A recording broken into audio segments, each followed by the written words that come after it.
I can make a full video on how YouTubers operate with brand deals and sponsors if you like, but I thought let me just cut to the chase before this video rolls, because this one specifically kind of got me a little bit off.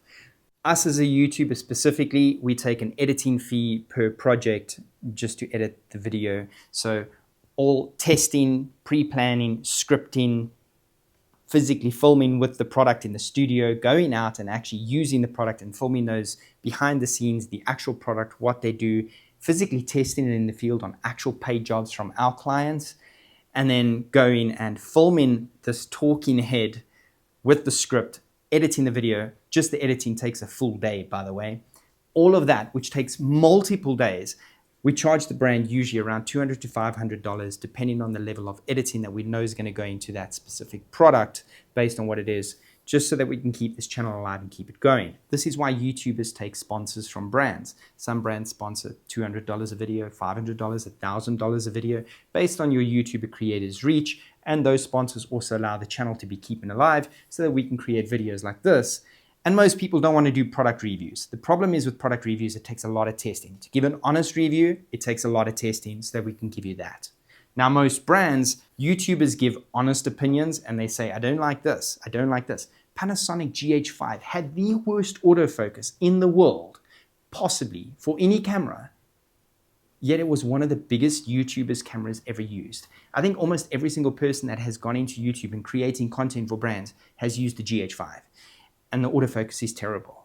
And that's okay. It's still a great camera. I still film on the GH5 every single day. I use manual focus. And that's fine. They made the GH6.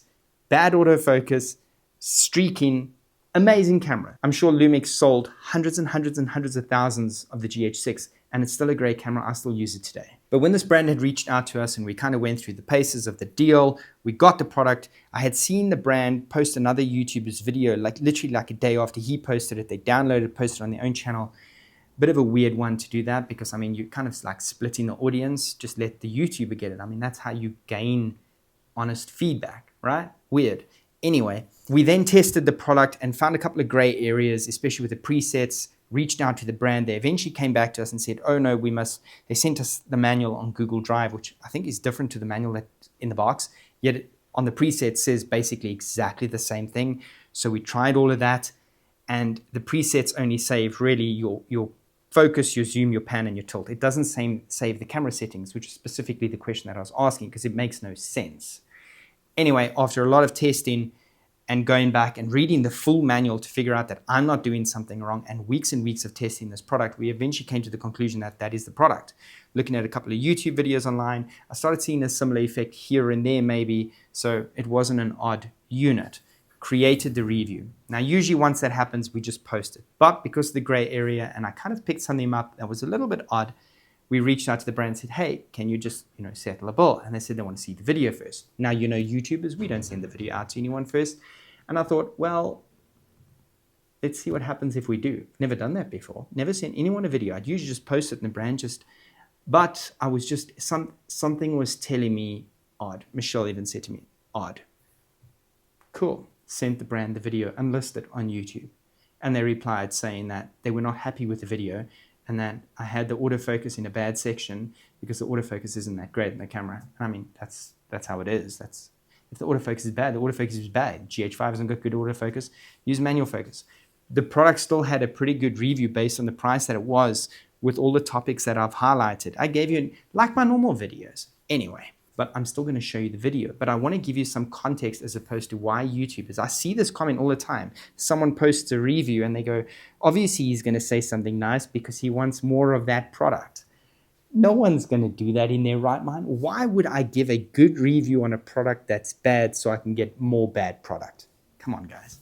So anyway, I just thought I'd give you some context and show you the video because, I mean, the video's been done.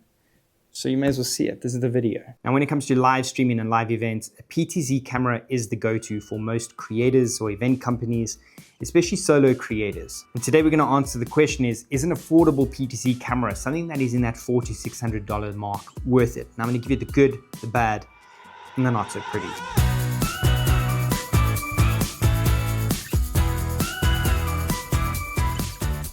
PTZ cameras can cost thousands of dollars, but a lot of creators, when you're searching online, you find PTZ cameras, and one that always pops up is the brand Avkans. This is their LV20N. They sent it through to me and said, can I put it through its paces? And obviously I'm going to give you a nice, honest review, as I always do.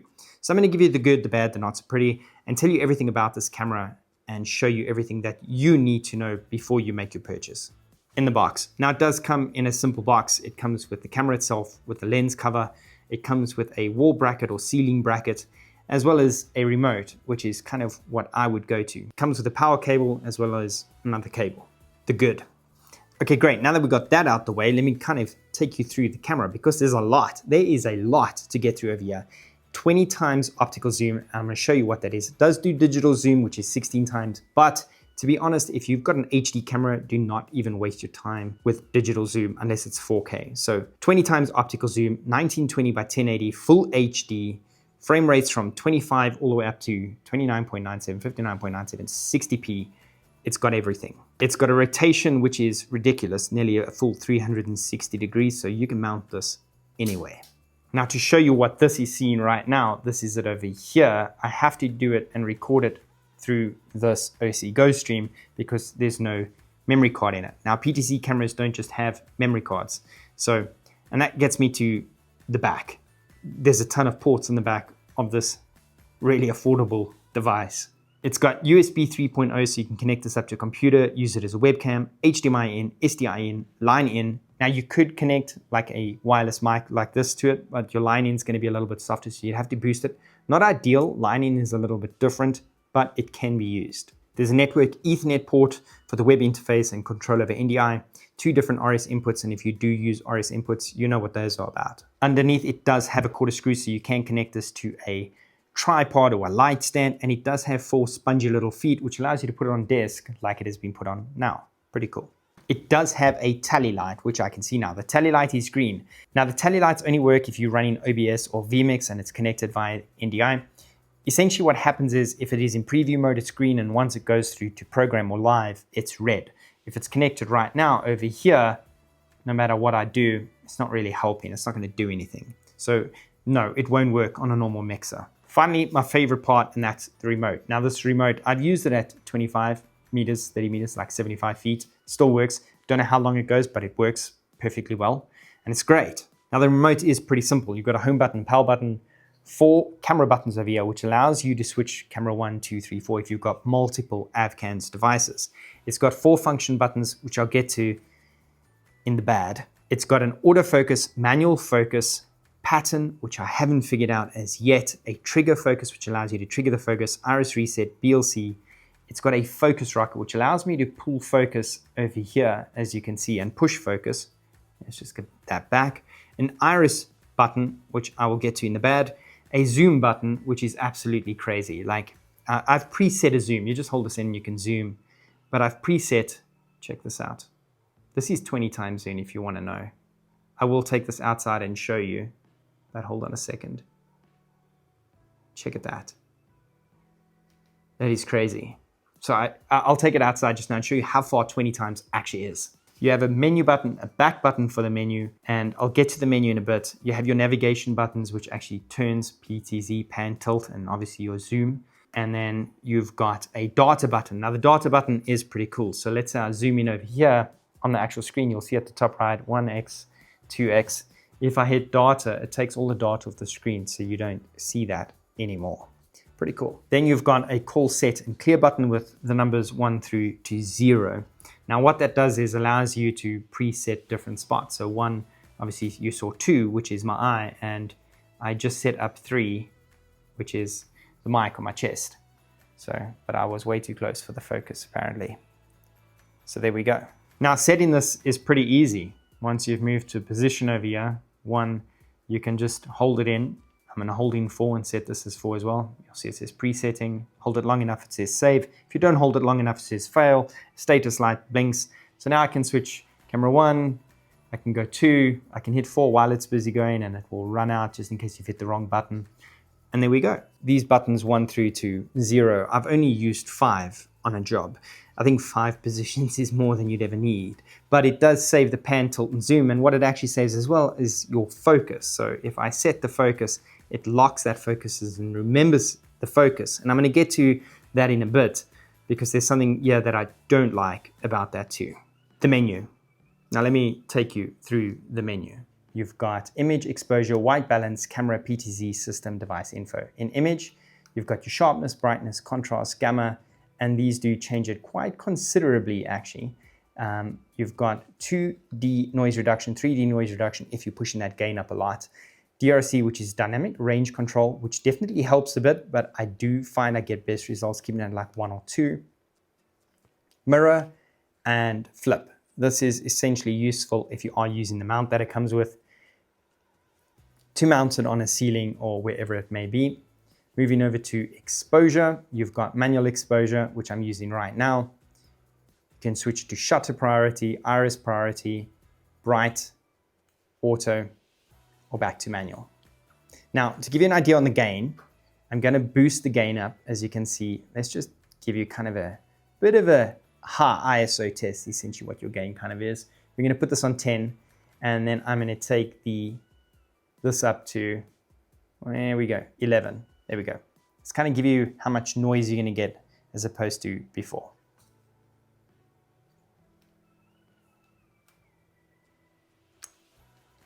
Get that all the way down.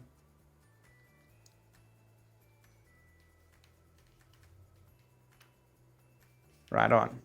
White balance. Now white balance, you've got your static, which is your color, temperature, your saturation, your hue. You have auto, manual, ATW, OP, WB, static, and then we're back to auto. Now, I personally keep it over here because then I've got maximum control, but you're going to get in no situation where you cannot white balance it because there's a lot going on. I've probably got it a little bit too pink now, but I don't have the bestest of time in the world to match it exactly to the Lumix. Right on. Then we've got camera, which is run scene indoor. I can't change that. It's only indoor. Digital zoom. Now this allows you to toggle your digital zoom on and max it out. So ×1, ×2. Now this does go all the way up to ×16, like I said. This is pretty cool if you do really want to use digital zoom. You can max it out. I just leave it on off because I do not recommend it unless it's in 4K. PTZ, this changes your PTZ speed, your preset speed. PTZ trigger AF. In other words, if I start moving the camera, it will automatically trigger autofocus and try and autofocus. I leave it on off because I use the manual focus so much. And then your power up if you want to power it up at home position or preset 1, 2, 3, 4. This is great if you are in a church or a place that's already been set up. When you power them on, they go to their relevant spots that they should be rather than just pointing home. Then you've got system. Ton of settings in system. This is all available in the web interface as well. And then you've got your device info down here. There's also software that you can download, but there is also a web interface which works great. You basically use the IP address of the camera and you're good to go. Now that web interface works great, now especially if you want to use the AI auto tracking. Now that AI auto tracking is phenomenal, works fantastic. You've got a little bar that you can move and set where you want it. Amazing. But that also takes me to the bad, and because no product can be perfect. And I say that with the utmost respect for every brand out there because us as creators want it to be better or just work a little bit differently. And the bad is this. These 4 function buttons that I told you about, well, I think F1 is supposed to trigger AI tracking so that you don't have to use the web interface, which would make sense. However, the problem comes in when you do push F1, it triggers AI auto tracking, but you cannot get it off. F2 doesn't do anything, neither does F3 or F4. I've tried it multiple times, reset the device. And the only way to switch the AI auto tracking off is to actually power off the device. No home button or menu or using my presets overrides that AI auto tracking. So I think if that could just be ironed out, which would probably be just a software update, and I have updated to the latest software, but that would iron that problem out. Next is the autofocus, which might be a deal breaker for a lot of people, but for me, it's not a major thing because I use manual focus. I use manual focus lenses, but the autofocus is a bit hit and miss. 1 minute it's perfect, and the next minute it's not. I have found out that when you're more zoomed out, the autofocus seems to work a lot better than when you're more zoomed in. And if we zoom in,